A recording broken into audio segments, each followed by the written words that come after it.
I, for one, think that evolution is a bunch of bull crap. 30,000 years ago, early humans made a paste from ground roots, the earliest ancestor of bread. By 10,000 BC, agriculture led to flour and flatbreads in the Fertile Crescent. Egyptians in 3000 BC mastered leavened bread with wild yeast. Romans in 450 BC brought water, milling for finer flour, and cultures worldwide created their own favorite from pita or baguette. Today, we have pizza, banana bread, croissants, sliced bread, cupcakes, and many more. I am an idiot, so what I'm about to say next will sound idiotic, but that's just my brain expressing its grievances.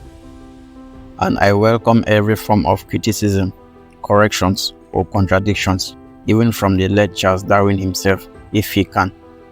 Ready? Here it comes. I think the theory of evolution is BS. Yes, I said it. I am in no way smarter than Darwin, but yeah, I'm not buying what he's selling. I 100% believe there is a God. How you define who or what that is up to you, and I'm sticking my guns until there is some scientist that can logically explain how everything got created. Yes, I skipped Big Bang Theory too, but let me get back to my quarrel with Darwin. It's very hard for me to accept the saying that we all evolved from a tadpole. Saying we came from monkey is also hard to believe. Not as stupid as the tadpole thing though. In my opinion, it's more logical to believe the creator used similar cupcake making techniques and ingredients when designing man and chimps, and then applied different finishing touches. And why do I think of it that way, you may ask? Because as humans, we do the same on a daily basis when creating stuff. Houses, food, computers, infrastructure. Take cake for example. We use similar formulas or recipes to create cupcakes, bread, croissants. This isn't a pronunciation lesson, so if you are French and you are bugged by the way I pronounce croissants, please hold your tongue. But yeah, we might modify a cake recipe and add or reduce ingredients, or even use a different mold to produce varying shapes and sizes. Side note, did you know that Texans love the state of Texas so much that they have a cookie cutter to create cookies looking like the map of Texas? Look it up. Back to making cupcakes. We might change some ingredients or molds, but in essence, the base ingredient in those delicacies are flour, water, and salt. So do we now say, since there's evidence that bread contains a lot of properties or DNA as croissants or cupcake, do we now say a banana cake evolved from a lollipop? Forgive me, I was trying to use the former Chewbacca defense in order to compare unrelated things. But I think it would be stupid to say a croissant was once a Jewish bread and then evolved over 1 million years of fermentation into a cupcake. Now, for those of you that are heading to the comment section with disgust and anger to write about recently observed evolutionary trends like missing toes, tails, the ability to digest raw meat, missing wisdom tooth or teeth in general because we no longer chew food and instead eat processed stuff like yogurt. If you are going to say that, please hold your horses.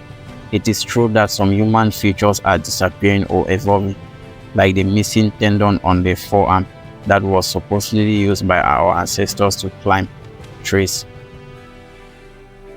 But I don't think that means we will soon evolve into couch potatoes as a result of sitting around and watching TV all day long and ordering food from Amazon. Some people try to debunk the theory of evolution by saying, if we evolved from monkeys, why are they still here? I think that's a weak argument, because even if evolution did happen, I don't think it was the complete elimination of the previous species. I see evolution mainly as a form of adaptation to surrounding environment, and to an extent, a form of mutation. And mutation, of course, is very real. Again, calm down, Marvel lovers. When I talk of mutation, I don't mean lightning striking someone and now they can fly in a cape. In Africa, for example, mutation occurs where a black woman will give birth to a white baby. That's a mutation. but the albino is still human, just like you and me. 2 in every 10,000 porcupine newborns are born as albinos, meaning they are born with white hair instead of black ones. But just like the albino human, the albino porcupine is as much a porcupine as the rest of the porcupine population. He is not a tadpole, nor is he a llama. For sure, the albino human looks totally different in a crowd of Africans walking down the street of Zimbabwe. But I bet you couldn't spot him 50 meters away in a crowd of Europeans. Point is, he's still as much human as you and me, and not a tadpole. I wholeheartedly apologize to the tadpole community for dragging their name in this fashion, but this issue have bothered me for quite some time. As observed, if herbivores continue to graze on a piece of land over a long period of time, the grass in that area will develop an adaptation that allows them to grow taller to prevent the animals from eating its leaves, and more importantly, its flowers. During the same period, the species of survivor of the fittest either grow tall or die out. In return to this change, the animals will grow slightly longer necks in an attempt to reach their snack. Hold on, if you are thinking what I am thinking, snap out of it. That's not how giraffes got their long necks. I have no issue with the fact that animals might grow new or modify features in an attempt to adapt to their new or changing environment. My issue is with the fact that evolutionists believe a lizard evolved from a housefly. Side note, if you also believe the giraffe with its long neck evolved from the tadpole, you need to see a doctor. There is no way a tadpole will become a giraffe. It just doesn't make any sense. To add more confusion to the evolution story, we use numbers like 15 billion years ago, 10 million years ago. Now, I'm not a science denier. I know and I have seen how mind-blowing science and engineering have gotten in the recent years. But how accurate are these million and billion years ago claims? I will be the first to admit I'm a first-class cynic.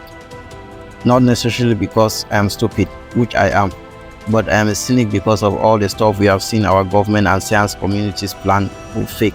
Off the top of my head, 9/11, COVID-15, MK Ultra, the moon landing.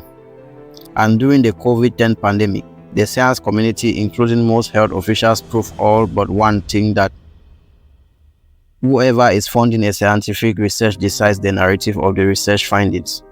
As Joseph Stanley said, the winner of an election is not decided by who votes, but by who counts the ballots. Scientists, archaeologists, researchers, and explorers need money for their research. That money is not from a free handout, so it's not far-fetched to think they will say what their donors allow them to say, unless they want their research careers to be shorter than Kim Kardashian's marriage to Chris Humphries. So how confident are you in the dinosaur skeleton you saw at the museum? Real or fake? What if the Tyrannosaurus bones that they found in Turkey was fabricated and buried there by someone? There are technologies available today to artificially age paper. Even DIY home methods like tea staining was used to age the newly printed birth certificate of a world leader. Don't ask me which one. It's not a stretch to think a similar technology can be used to age synthetic dinosaurs' bones. Now, why will someone go through the trouble to age animal bones? And why has the science community struggled so hard to push the theory of evolution into schools and media? Well, let me put my second conspiracy theorist hat on. God is dead. God remains dead, and we killed him. When the German philosopher Friedrich Nietzsche said that phrase in his work, The Gay Science, he wasn't literally saying God is dead. He was referring to the decline of religious belief in Western society. He believed that the values and morals traditionally associated with religion were fading away, and that this would have a profound impact on humanity. Again, I'm not a very religious person, so I'm not in no way trying to argue that there is a God, but in case you are wondering, I think he's up there. However, it could be that those spreading the evolution theory were just looking for a way to discount the God argument by saying everything that exists is a result of the Big Bang or evolution. God is dead, and we killed him. It's not a coincidence that the decline in morals and religious practices in the West both consist of the theory of evolution and the Big Bang theory. Hence, the whole premises of why Friedrich Nietzsche said God is dead and we killed him with the Charles Darwin's propaganda.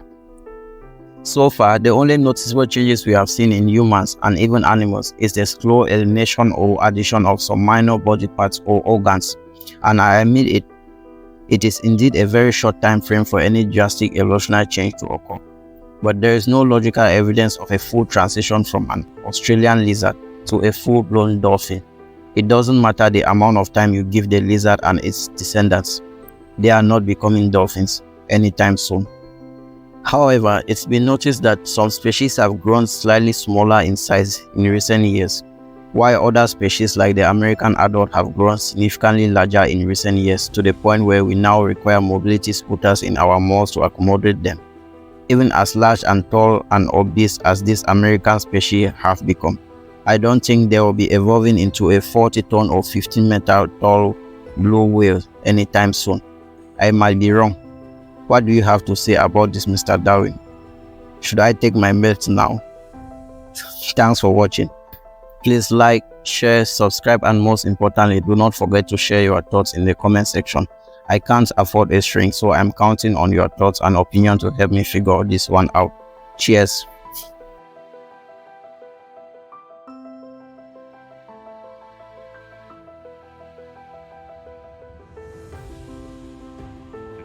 Oh boy! Now, I for one think that evolution is a bunch of bull crap, but I've been told I have to teach it anyway. It was thought up by Charles Darwin, and it goes something like this. In the beginning, we were all fish, okay? Swimming around in the water. And then one day, a couple of fish had a retard baby, and the retard baby was different, so it got to live. So retard fish goes on to make more retard babies, and then one day, a retard